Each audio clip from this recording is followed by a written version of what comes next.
You just popped in to Kanye West, get right for the summer workout tape. What's up YouTube, it's your boy Thomas, and today we got ourselves another video. We are gonna be looking at a new pair of Yeezy 350 V2 Oreos. I'm gonna be talking a little bit about the shoe, a little bit about what I think of Yeezys in general, rocking the Kanye pin trill pin that I've had for years now for the occasion.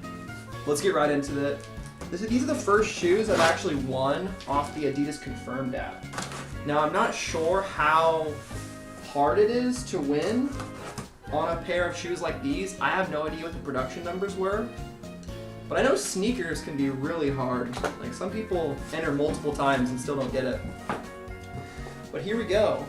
So the 350 box. I always liked this box. I thought it was clean and just works really well. It's a classic Kanye design, simple, the nice typeface. I've always really enjoyed that. Size 11, made by Adidas. Kind of a simple box though. Doesn't really need to be overly complicated. Let's open it up right here and take a look at these bad boys. Here we go. Supply 350, and you can see kind of, you know, the camera's not picking it up great, but that white is really nice. It's like an off-white kind of, maybe a cream or an eggshell. Not totally sure. I have natural light coming in here, so probably not the best setup. Inner is just all black. And I mean, you know, if you click on this video, you probably know what Yeezys look like. I'd be very shocked to see if this is someone's first, if this is someone's first viewing of a Yeezy, comment down below. That's hilarious if that is true. I doubt it. But yeah, here we go. Pretty simple shoe. You know, when I look at these, like, I like them, but they don't have that same feeling that the Nike Yeezys did. And I think it's truly because we're in a different era of shoes. It's just simple as that, you know. These really aren't that hard to get. And while I am selling them later today for $100 more than I paid for them, I don't know. It doesn't make, I'm happy to have them, I'm happy to sell them, but like, the emotion tied to these shoes is just not there for me anymore. I don't know what it is. Maybe it's because there's been so many editions released. It is cool that this is one of the first colorways that they're re-releasing. Clean, simple design. I see a ton of people working out in this shoe, surprisingly.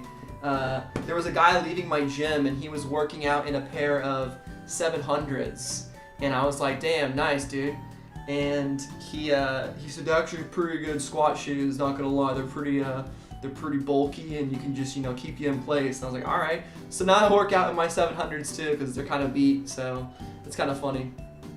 But anyway, yeah, the 350 V2s. I remember like the Turtle Doves coming out and the Pirate Blacks. Did they really only make 2 of the 350 V1s?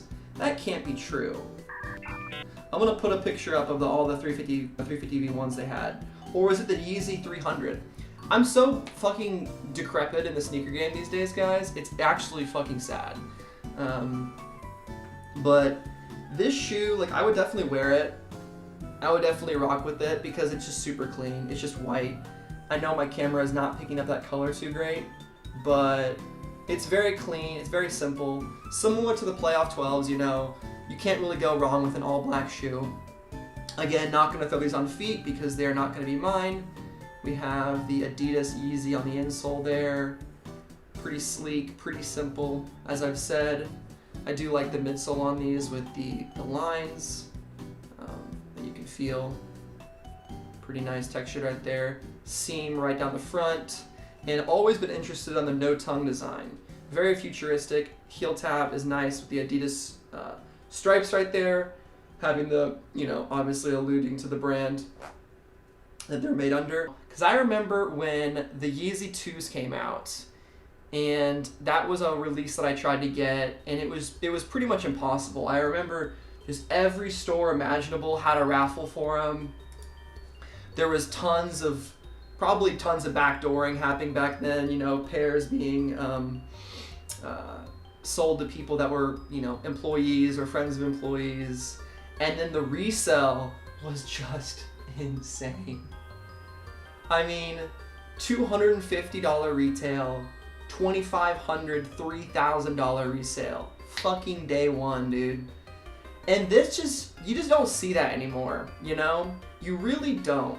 And I have been out of the sneaker game for a while, but from a macro level, like, I can still observe it. I think the closest we've come is with some of those off-white shoes, maybe some of the Travis Scott ones, some of the super limited ones. I know the Cactus Jack ones were really popular, and all those off-white Jordans were popular, but like, they didn't have the hype of the Nike Air Yeezy.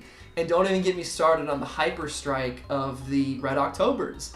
I mean, I have a video of it on my channel. You can see right here, or right, is it there? Yeah, right there, of me being like, you know, 17 years old, being like, what the fuck just happened? These shoes just came out. I was at my dad's house, who had some damn satellite internet, and I tried to buy a pair of Red Octobers and failed horribly. Nike just tweeted out, the Air Yeezy 2 Red October is now available. And anyone who hit on that, just props to you for just being there for that. Because I don't even think bots could have purchased it, unless people just had like generic Nike store monitors, which they probably did. I have no idea, but yeah, the 350s, man, the V2s, I mean, they're cool. When I see a person with Yeezys on in public, I'm like, that person's definitely a sneakerhead, at least to some degree. But also, in that same point, they're very mainstream. You know, you see sorority girls rocking Yeezys, which is cool. That's fine. It's just becoming much more common, I guess. We're not such a niche community as we thought we once were, you know, as sneakerheads. And I think overall that's a good thing. But it's just different, I guess. Maybe it's not a good thing. Maybe it just is what it is, you know? It's as simple as that. So while these shoes aren't selling for a ton, you know, over retail, that's okay. It gives more people a chance to get the shoe that really want it. It's you know, not as hectic. You don't feel like you've lost that much when you miss out on them. And I guess they're still limited enough to have some demand, because, you know, these are still reselling for above retail. So the hype is still there in some ways, but for me personally, to sum it up, it's just not the same emotion that it once evoked, I guess. And perhaps that's just a product of getting older.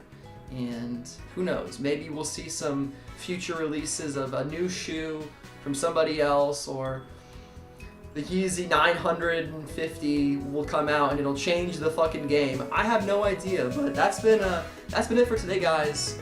And remember, have a great day, peace and love, I'm out.